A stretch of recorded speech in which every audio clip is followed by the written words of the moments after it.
आज हम किसी तीसरे के बारे में बात करेंगे। वही तीसरा जो 2 लोगों के बीच की कभी-कभी फाइट का कारण बन जाता है। कभी-कभी ऐसा कारण बन जाता है जो ज़िंदगी भर के लिए दाग बन जाए। लेकिन आपको क्या लगता है कि गलती तीसरे इंसान की होती है? कभी नहीं। तीसरे इंसान की कभी गलती हो ही नहीं सकती। 2 लोगों के रिश्ते के बीच में कभी तीसरे इंसान की गलती नहीं हो सकती सिवाय उन 2 लोगों के।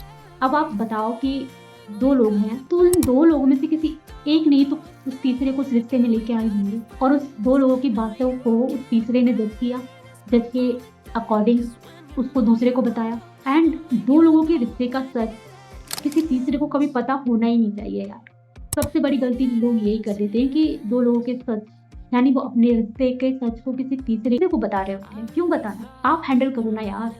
आप इतने कैपेबल हो, जब आप लव कर सकते हो, दोस्ती कर सकते हो, शादी कर सकते हो, तो किसी तीसरे को क्यों लेके आना? अपनी लाइफ के डिसीजन आप खुद लेके आओ। लेकिन लोगों ने तो वो तीसरा इंसान आया और उसका अंजाम ये हुआ कि वो रिश्ता दूसरों के लिए एक शो बन गया। क्या उसका नेक्स्ट चैप्टर क्या है?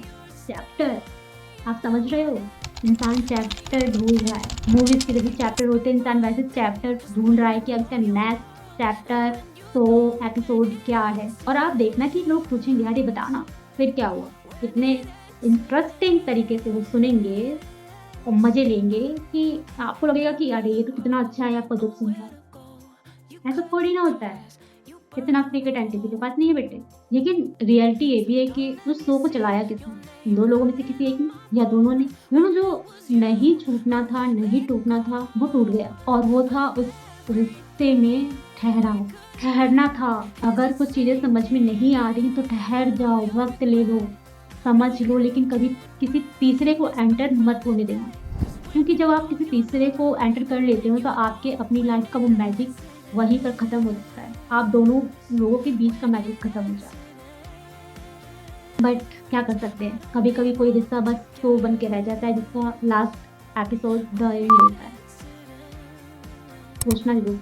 अगर आप किसी रिश्ते में हो तो कभी भी किसी तीसरे को एंटर मत होने देना। अगर ज़्यादा हो तो रुक जाना उस रिश्ते में। फिर रिश्ता आपका, चॉइस आपकी, डिसीजन आपका।